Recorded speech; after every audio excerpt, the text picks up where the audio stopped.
Donc, bienvenue pour la dernière présentation, donc la revue d'actualité de l'OSIR, de l'actualité sécurité du mois écoulé, qui sera un peu plus brève que d'habitude. Première raison, j'avais beaucoup de travail ce mois-ci, donc j'ai eu moins de temps.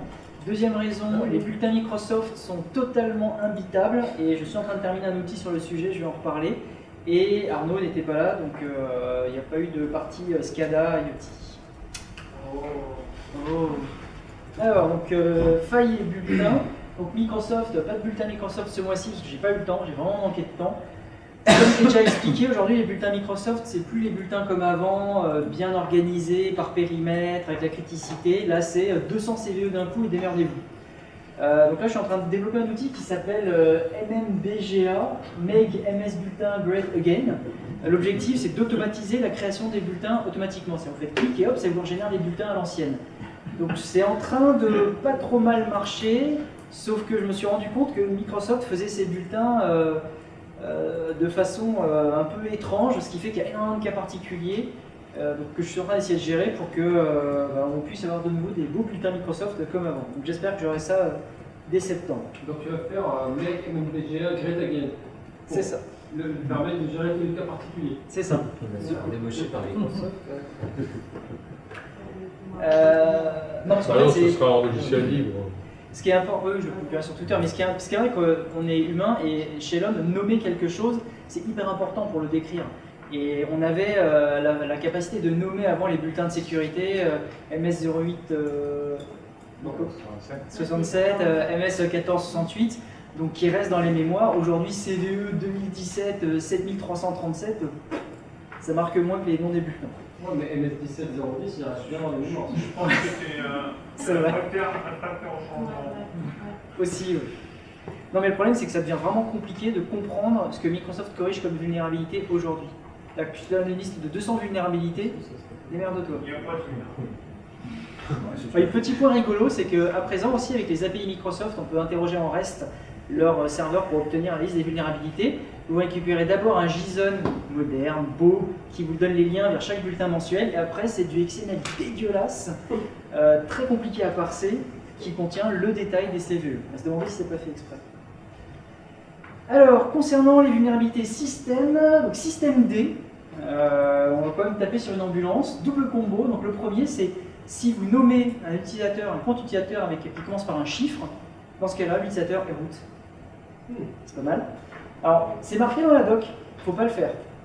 Donc il fallait pas le faire. Donc certains l'ont fait, mais il ne fallait pas le faire. Donc bon, c'est corrigé depuis. C'est by design.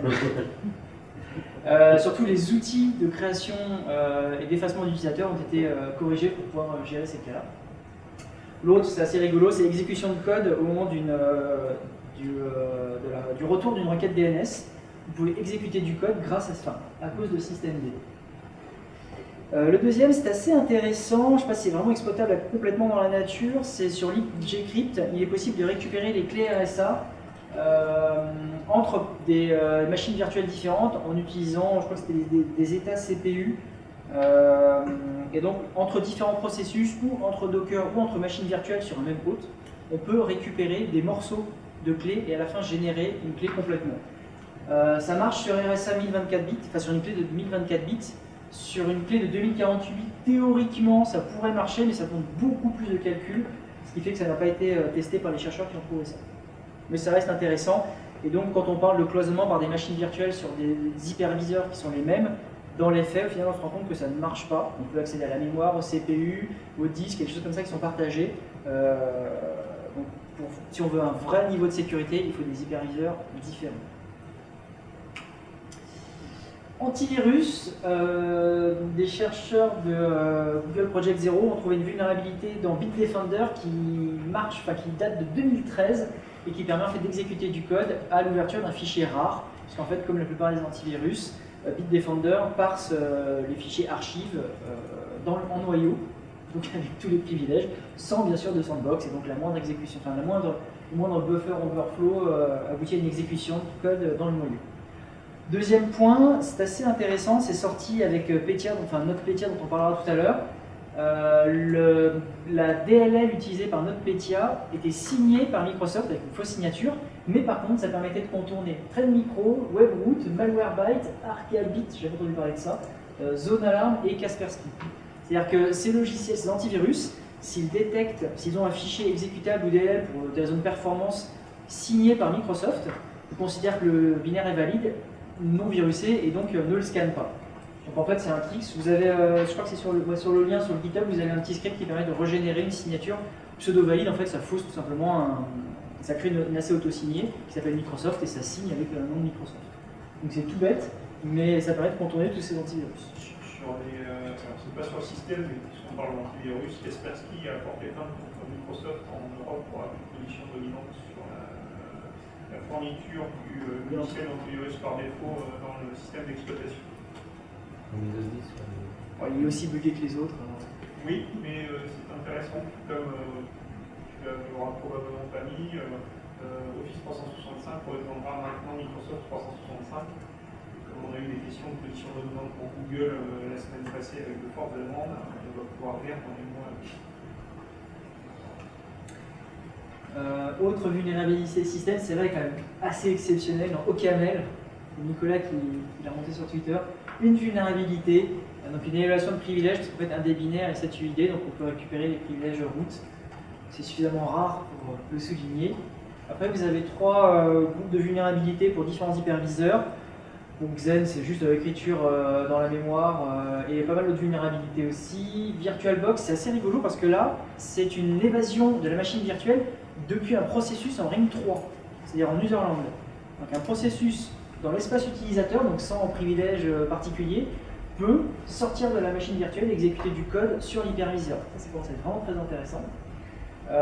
Et le dernier, c'est donc les détails de la vulnérabilité qui permet de sortir de VMware Workstation qui avait été exploité à Pwn to Own, donc la compétition en marge de la conférence CanSec West. Donc il y avait différents challenges, dont un qui était à partir d'un navigateur, exécuter du code dans le navigateur, sortir de la sandbox du navigateur, faire une élévation de privilèges sur l'OS et sortir de la machine virtuelle dans laquelle tout ça était. Et donc les gens ont réussi à le faire. Et là, vous avez tous les détails de la vulnérabilité, c'est plutôt intéressant. Et dans VirtualBox, ça marche comment là? Comment ils font? Ça utilise l'article. J'ai regardé, j'ai balayé très rapidement, je sais plus. C'est énorme quand même comme feuille. Ah, c'est bon, hein.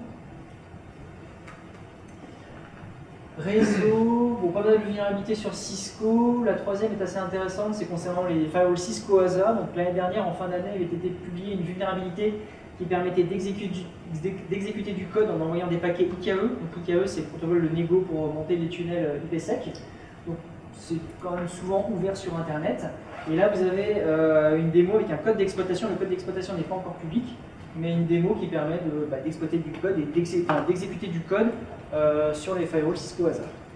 Le code SNMP là, sur Cisco, c'est sur quel matériel? La liste est longue. Il y a beaucoup d'équipements. Ok. Donc, par l'administration, il y a des gens qui utilisent ASA. Même, je ne crois même pas qu'ils osent appeler ça un firewall, mais il y a énormément de gens. C'était surtout des ACL, je crois, on peut regarder, parce qu'il y a une gestion d'ACL un peu pourrie. Ça n'a pas vraiment beaucoup changé. En fait, Cisco, comme il a une position dominante sur le réseau, impose souvent à ses clients aussi ses firewalls ASA, en disant voilà, je te fais une grosse réduction sur le réseau, mais tu m'achètes mes firewalls. Et il y a quand même pas mal de firewalls ASA dans la vraie vie. Souvent, les gens, j'ai vu pas mal d'infra où les gens les mettent en frontal d'autres firewalls pour faire une espèce de filtrage large, et après en dessous, tu as des vrais firewalls. Non, pour le SNMP, dans mon souvenir, Cisco, dans iOS, il utilisait un SNMP implémentation de référence en logiciel libre, qui n'est même pas la sienne. Et donc, s'il y a une faille dedans, tu peux la retrouver dans plein d'autres équipements qui utiliseraient le même code. Là, je crois que c'est spécifique à Cisco.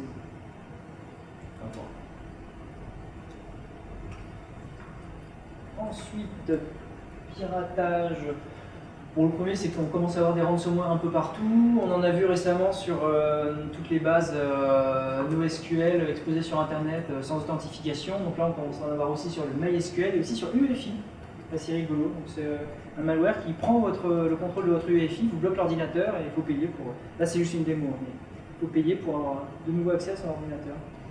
Le deuxième est aussi assez intéressant, c'est qu'en Angleterre, donc, il y a une étude depuis 2 ans qui liste en fait toutes les fraudes à la carte bancaire, dont les fraudes au sans contact. Et donc là, il y a 2 ans, les fraudes au sans contact étaient de 2 millions de livres, et là c'est passé à 7 millions de livres. Alors principalement, c'est pas de la fraude où je vais écouter la transaction à distance pour la rejouer ou voler le numéro de carte bleue. C'est essentiellement des gens qui se font voler ou qui perdent leur carte bleue, et après les gens vont utiliser les cartes pour des microtransactions entre le moment où la personne se fait voler sa carte et déclare à la banque. Sachant que dans beaucoup de cas, ce qui a été remarqué, c'est que des gens déclarent leur carte bleue volée, la font annuler au niveau de la banque, mais les transactions passent toujours. J'ai eu le cas dans mon entreprise où on a un RIE, donc un restaurant d'entreprise juste à côté. Un de mes collègues qui avait un pickpocket qui lui a piqué sa carte, quand on paye avec la carte au RIE, donc il a repéré son code, est allé retirer du liquide au distributeur d'à côté. Donc mon collègue a eu une alerte sur son téléphone, a tout de suite annulé sa carte bleue, et pendant 2 semaines, il avait des débits qui continuaient à arriver sur son compte avec des paiements qui ont été faits après annulation de la carte. Mais ça, je comprends pas comment c'est possible. On n'a pas C'est compris. parce qu'ils se Bah, si le trompent. paiement Ma est femme a fait local, annuler sa le carte, TPE, ils sont trompés de chiffre. il a Ils pas ont une bloqué liste la boîte. une liste de cartes. Mais il a assuré quoi. Le TPE, il n'est pas local Il pendant 2 semaines. lui a fallu, je crois, 6-7 mois pour récupérer ses sous.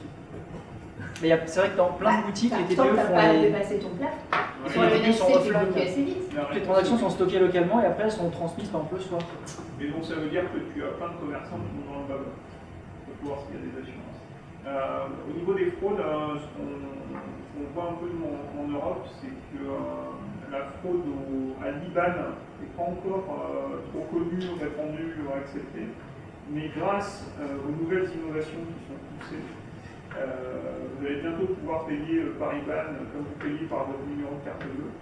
Et donc la prochaine grosse manipulation, ça va être le vol d'IBAN.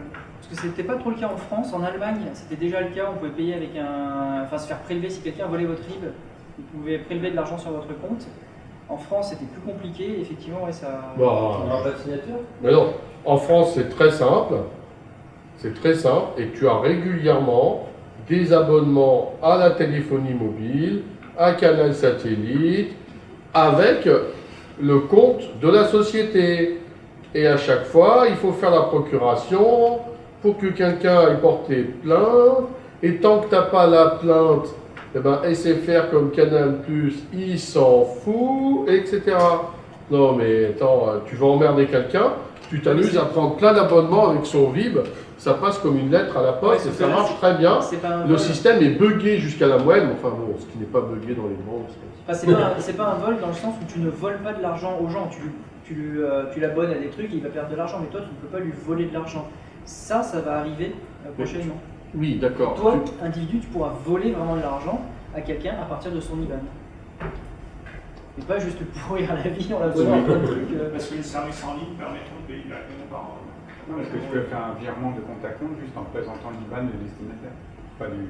Oui, mais c'est pas, en fait, c'est pas encore généralisé. À partir du moment où Amazon va dire pour ton prélèvement mensuel, tu peux faire ta carte bleue ou ton IBAN, les gens vont dire j'en ai marre de mettre la carte bleue parce qu'il y a un risque pour ton IBAN. Voilà. Je passe. Ça, on en avait parlé le mois dernier. Pour demander un prélèvement, aujourd'hui, il demande la signature.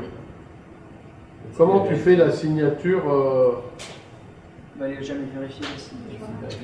C'est comme les chèques. Comme sur les chèques. Oui, mais ça fait une grosse différence. Si c'est pas ma signature qui a permis de m'inscrire, Il n'y a personne qui regarde. Tu peux le contester, mais c'est trop tard. Pardon.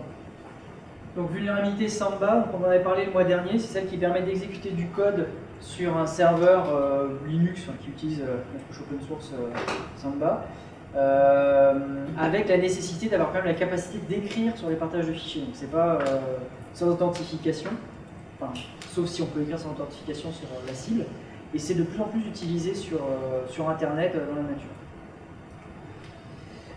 Concernant les sites piratés, donc il y a un rapport confidentiel de la NSA qui est sorti sur Internet, je ne sais pas trop d'où ça vient, mais bon, qui indiquerait avec preuve à la clé, bon les preuves ne sont pas dans le rapport bien sûr, que les services de renseignement militaires russes ont vraiment piraté les élections américaines plusieurs mois avant, en faisant des phishing sur les gens qui travaillaient dans les entreprises qui développaient les logiciels de vote électronique, en se prenant de l'information comme ça et en faisant plusieurs campagnes de phishing pour avancer dans la compromission. Les documents de Reality Winner. Je crois. C'est celui qui a été identifié avec les points jaunes, les micro-points insérés par la. Ouais, mais nous, on ne sait pas qui c'est. Bah si, elle a été arrêtée. La personne a été arrêtée? Et son vrai nom, c'est Reality Winner, c'est pas un nom de code. Ah, je crois que c'était un nom de code, d'accord. Non, c'est son vrai nom. C'est vrai que nom comme ça. Le deuxième, ça fait pas mal de bruit, c'est donc le code source de Windows 10 qui aurait fuité. Donc en fait, c'est pas tout le code source de Windows 10. Bon, il y a quand même 32 téraoctets, mais dedans, il y a plein d'ISO de différentes versions de Windows 10. En particulier, il y a surtout des pilotes Wi-Fi, USB et je crois Bluetooth pour les versions ARM de Windows 10. Et le dernier, c'est... Mais surtout que moi j'ai compris que c'était pas une fuite, que c'était... En fait, c'était partagé sur un site, et sauf que c'était en libre accès, et voilà, potentiellement quelqu'un aurait pu le télécharger, mais il fallait quand même télécharger 32 téraoctets. Mais enfin, c'est des choses qu'ils avaient décidé de partager. Oui, c'était pas prévu déjà. Enfin, en quoi C'est une fuite, organisation pour faire de la pub, ça. Non, il le partage avec des gens qui développent des Des drivers. drivers et Avec tout ceux comme qui ça, mais commencent c'est à pas savoir. destiné à être publiquement accessible sur Oui, Internet. Ouais, c'est ça. l'open source. C'est partagé avec tous les développeurs de pilotes de périphériques. Bon, le dernier, c'est à peu près la même chose. C'est donc une entreprise, je ne sais pas si j'ai son nom là, qui stockait en fait, qui avait une base de données de 200 millions d'électeurs américains. En gros, c'était une base de prospects entre guillemets pour essayer de les contacter pour les influencer pour qu'ils votent pour le parti républicain. Donc la base était hébergée sur l'Amazon, je crois que c'était du S3, publiquement accessible et, bon, pendant un certain temps, et il y a peut-être des gens qui l'ont téléchargé. Sachant que je crois que toutes les villes, tous les États mettent à disposition la base d'électeurs. Avec toutes les infos qu'il y avait là, Je ne sais pas. parce qu'il y avait adresse, nom, prénom, date de naissance, il y avait pas mal d'éléments quand même. C'est un peu comme la base de données turque, des électeurs turcs qui a fuité il y a 1 ou 2 ans, où tu as la même chose, tu as toutes l'identité des personnes, ses parents, son adresse. Tellement que ça arrive en France. Alors, le gros sujet d'actualité du moment, ou Petya, notre Petya, ou quel que soit son nom. Donc un ver qui, il y a 2 semaines, c'était un mercredi je crois, à partir de 14h, enfin 13h et quelques 14h, a commencé à infecter un certain nombre d'entreprises, a inspiré un peu de WannaCry, donc le même fonctionnement. Donc ce qui se serait passé et ce qui tend vraiment à se confirmer, c'est donc un éditeur de logiciels de télépaiement ukrainien. J'ai plus le nom de l'entreprise, mais le logiciel s'appelle My Electronic Document. Medoc. Ouais, c'est Medoc, My Electronic, mais je sais pas si l'entreprise s'appelle du même nom. Et donc en gros, qui est là, Vidoc, si elle s'appelle Vidoc. ouais, qui est le seul ou l'un des deux, entre guillemets, supporté par l'État, enfin, reconnu par l'État. Donc ils avaient un serveur de mise à jour, dont vous avez l'IP ici, accessible sur Internet bien sûr pour les mises à jour. Donc, quand on regarde sur Shodan, le serveur est quand même un Pro STPD 1.3.4, donc vulnérable à plein de vulnérabilités, dont certaines déjà dans Metasploit depuis quelques années. Donc a priori les gens ont compromis le serveur. De ce que j'ai vu, ce serait une redirection web vers un autre site web sur lequel il y avait une mise à jour malveillante. Et donc la mise à jour s'est répandue comme une traînée de poudre sur tous les clients ukrainiens qui utilisaient cette application. Le problème, c'est qu'un certain nombre de groupes internationaux avaient des filiales en Ukraine, et donc ça s'est réparti. Ça a utilisé 3 modes de propagation, les deux, enfin WMI et PSExec, donc exactement ce qu'on fait en audit, en test d'intrusion. Ça a utilisé des bouts de code, du code source de Mimikatz pour aller récupérer des credentials en mémoire et les réutiliser avec du WMI ou du PSExec pour s'exécuter sur les autres ressources environnantes. Apparemment, il y avait aussi l'intégration de Eternal Blue, donc les MS17010 et vulnérabilités le code d'exploitation publié volé à la NSA et publié il y a quelques mois. Mais la propagation, c'était surtout du WMI et du PSExec avec des credentials entre guillemets légitimes. Et donc ça a compromis pas mal d'entreprises, pas mal de postes. Donc là vous avez une petite capture d'écran de ce qu'on pouvait avoir sur les ordinateurs. Alors, est-ce que c'est une cyberattaque russe qui s'est répandue dans le monde? Attends, je jette très très fort les dés de l'attribution et je tombe sur la Russie. Mais après... Très très fort. voilà. Il y a Non, un mais- excellent podcast qui parle de répondre à cette question. Ouais. toute façon, tant qu'on n'aura pas retrouvé la personne qui a codé le ver. Par contre, ce qui est rigolo, c'est que je l'ai mis tout en bas, le véritable auteur de Petya, parce qu'en fait, l'écran noir avec du texte rouge, c'est exactement ce que faisait le ver, le ransomware Petya, pas le ver, le ransomware Petya, qui est un vrai ransomware qui demandait une vraie rançon. Donc là, ils ont repris tous les codes de Petya. Et donc le véritable auteur de Petya, comme il a senti que ça sentait un peu mauvais cette histoire d'attaque gouvernementale, il a publié les clés pour déchiffrer tous les postes qui avaient été compromis par le vrai ransomware Petya. Et donc en fait la différence là, c'est que le logiciel, le ver, ne chiffre pas la partition, au sens où on peut la déchiffrer, et il chiffre au sens où on ne peut pas la déchiffrer, donc en fait il détruit la partition. J'ai trouvé un article. Comment ? Il crypte. Ouais. Pour le coup, ouais. Non, Pour le coup, il crypte. J'ai vu un article sur, je crois que c'est Krebs on Security, je crois, qui disait qu'apparemment il y avait moyen de déchiffrer parce que ça utilisait Salsa 20 mal utilisé, qu'il y a potentiellement moyen de déchiffrer. Et j'ai pas eu le temps de creuser l'article. Là, il y a un article aussi intéressant chez Talos, donc chez Intel, Cisco, pardon, concernant la timeline avec les différentes. La liste des événements avec un super dragon qui crache du feu sur un serveur. Là, vous avez deux photos prises donc chez les gens qui se sont fait infecter. Ça, c'est rigolo parce que ça a été repris dans pas mal de tweets et d'articles. Donc à gauche, vous avez en fait des écrans d'un avion qui ont été infectés par notre Petya. Sauf qu'en fait, c'est juste un montage Photoshop, avec la capture d'écran Photoshop en bas, et le gars a publié, en fait, c'est un article de je sais pas quel magazine sur la Haute-Garonne, où il a repris ça, il a fait un petit coup de Photoshop, il a publié ça, et ça a été repris par tout le monde sans vérification. Ouais, c'était excellent ça. C'est le mec. Non mais c'était une bonne idée. Ensuite, une grosse panne aussi chez OVH. Donc en gros, ils ont un refroidissement qui est basé sur, je sais pas si c'est de l'eau ou un liquide particulier.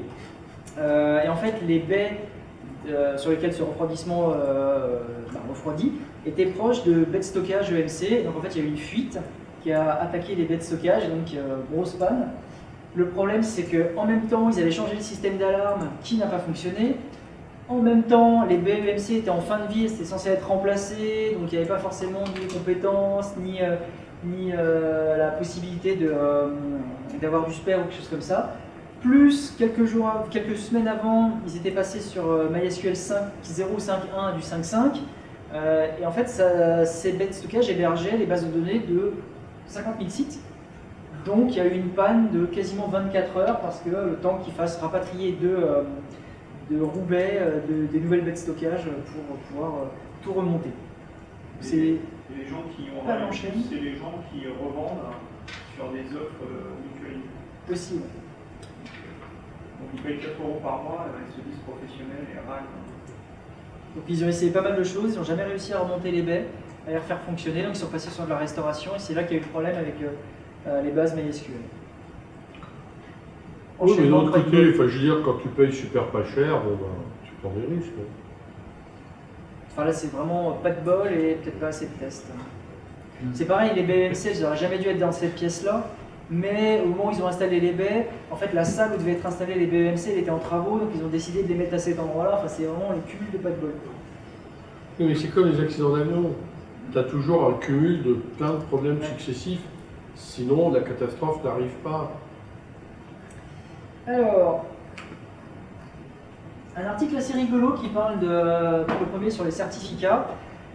Je crois que le terme c'est pas fail, mais en gros c'est les certificats, c'est un échec, c'est un truc un peu de ce type-là. Parce qu'en fait, pour vérifier qu'un certificat est révoqué, vous avez deux systèmes. Les CRL, donc c'est une grande liste, vous avez toutes les révocations. Alors ça pose beaucoup de problèmes parce qu'il faut les récupérer. Et avec le temps, ces listes deviennent exponentielles. Donc typiquement avec des équipements qui font du déchiffrement SSL ou qui font le point de chiffrement SSL comme des équipements de répartition de charge, vous êtes limité dans la taille de ces CRL. Donc comme elles sont très très grosses, elles deviennent très grosses avec le temps, ça pose des problèmes de performance. Donc il y a ECSP qui est une autre solution qui permet de vérifier si un certificat est révoqué avec une API. C'est-à-dire que vous interrogez directement une source, la C-Route par exemple, en disant voilà, est-ce que ce certificat est révoqué ou pas. Le problème c'est qu'il faut que ce soit implémenté. Et comme ce n'est pas forcément tout le temps implémenté, les révocations de certificats, ça devient de plus en plus compliqué aujourd'hui, donc il y a pas mal de gens qui poussent à essayer de trouver une autre solution. Je ne sais pas laquelle. Alors ça c'est mon petit chouchou Emmet, qui est un outil exceptionnel que j'aime beaucoup, qui permet en fait sous Windows d'activer les protections modernes des applications sur des applications qui ne les incorporent pas, donc qui ne les ont pas activées à la compilation, typiquement la randomisation de la mémoire, le fait d'activer certaines pages mémoire sans l'exécution, des choses comme ça.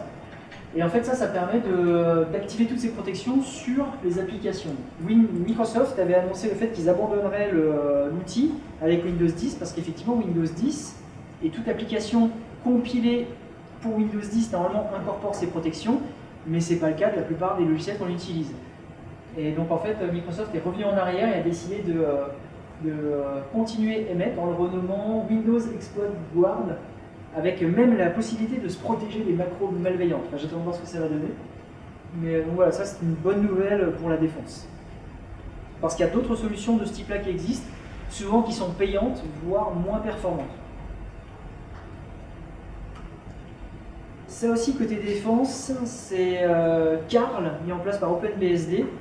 Donc je pense que vous connaissez ASLR, donc la randomisation de la mémoire. En français, je ne sais jamais, Nico, c'est la distribution stochastique de l'espace d'adressage mémoire. Et donc en fait, là, c'est un truc à peu près équivalent, mais pour le noyau. C'est-à-dire que le noyau, en fait, l'ordre de toutes ces librairies, en fait, est dans un échange à chaque reboot. Donc, si vous avez une exécution de code, normalement, pour pouvoir exécuter du code au niveau du noyau, il vous faut une fuite d'informations, une autre vulnérabilité qui vous permet de savoir où se trouve le noyau en mémoire.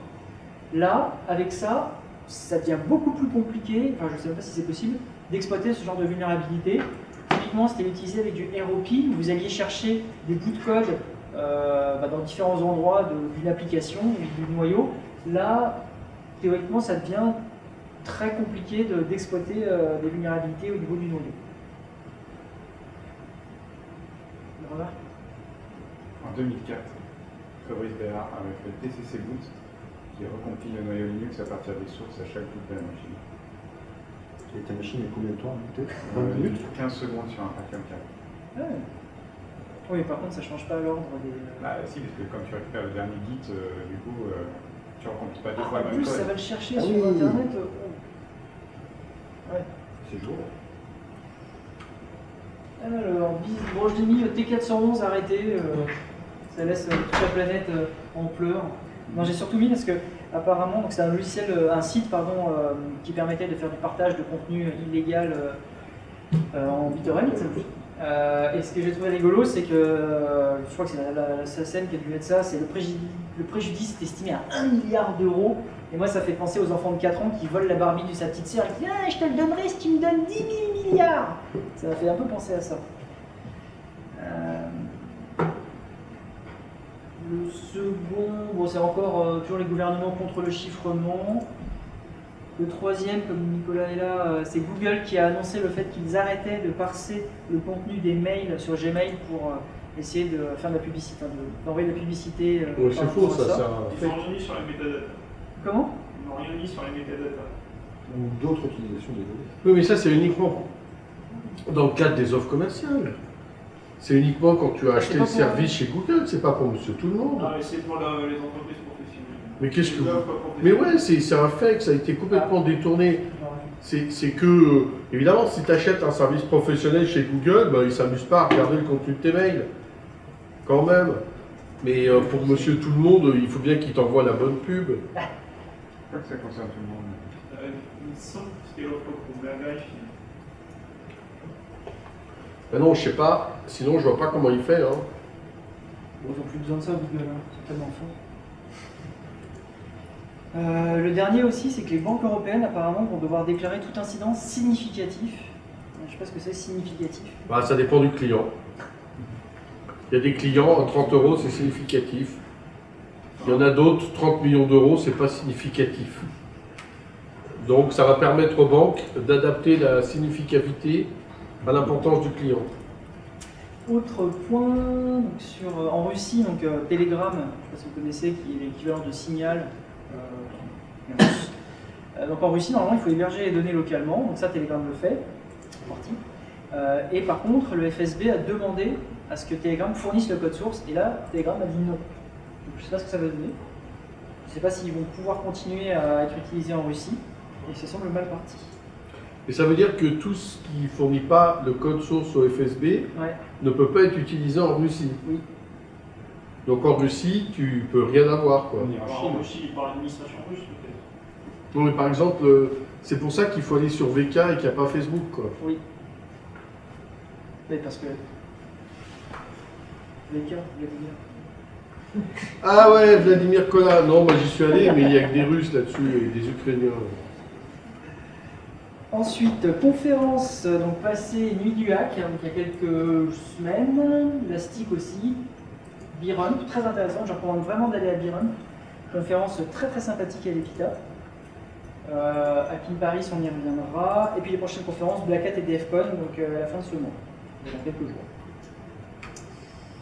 Et la dernière partie, alors ça c'est dommage qu'Olivier ne soit plus là, parce que ça c'était typiquement pour lui, c'est une petite BD que je trouvais très rigolote. Où en fait donc, le gars de la sécurité c'est le barbu et l'incompétent c'est celui avec les cheveux courts. Et donc il dit voilà, on va développer un projet, le gars dit il faut faire de la sécurité, puis à chaque fois il dit non. Donc milieu du projet non, mise en prod du projet toujours pas de sécu. Après la mise en prod du projet, le gars a toujours pas le temps de faire de la sécu, puis à la fin il s'est fait pirater. Petite BD très rigolote mais malheureusement qui arrive trop souvent.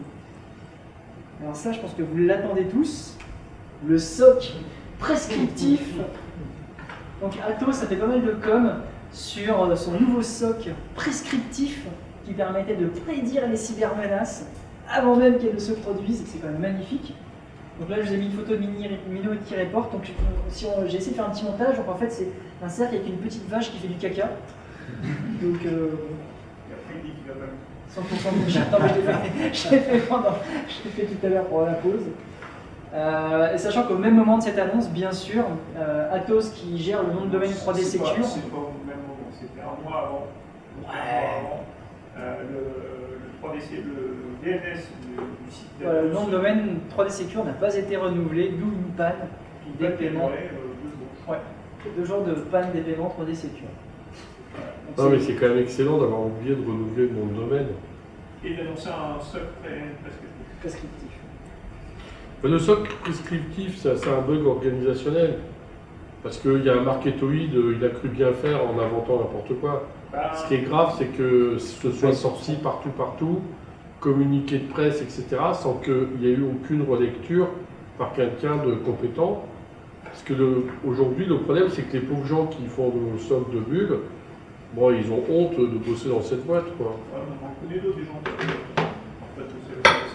mais quand dans la première partie de l'article, ça dit on détecte les attaques avant qu'elles n'arrivent, et puis finalement dans la deuxième partie, on se rattrape en disant non, mais c'est au plus tard une minute après que ce soit arrivé, c'est déjà pas tout à fait la même chose. Je rappelle qu'en 2008 ou 8, je crois, Reware avait fait un magnifique communiqué de presse en expliquant qu'il protégeait Areva des 0 day.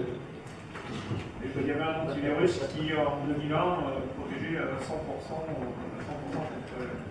les virus qui existaient et ceux qui existaient.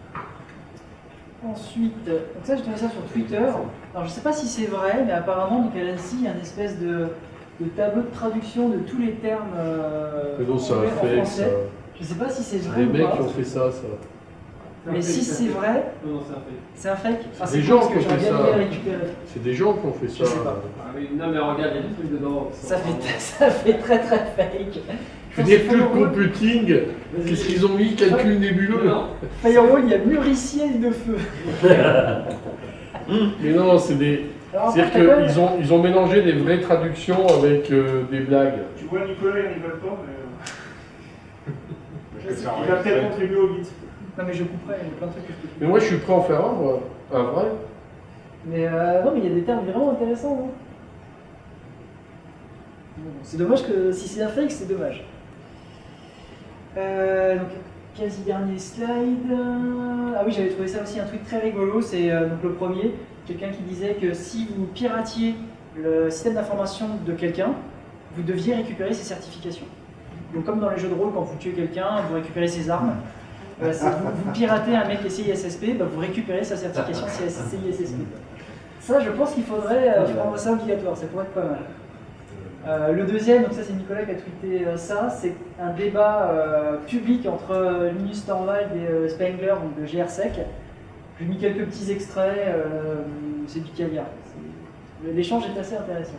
Et puis le dernier, c'est le fait que la NSA a publié son GitHub. À voir ce qu'il y a dessus. Alors, prochain rendez-vous de l'OSIR, donc les vacances. Donc, prochain rendez-vous, c'est mardi 12 septembre. Sûrement un afterwork fin septembre, peut-être le 26 à confirmer. Si vous avez des questions ou des remarques, c'est maintenant. Et sinon, je vous souhaite à tous de bonnes vacances cet été.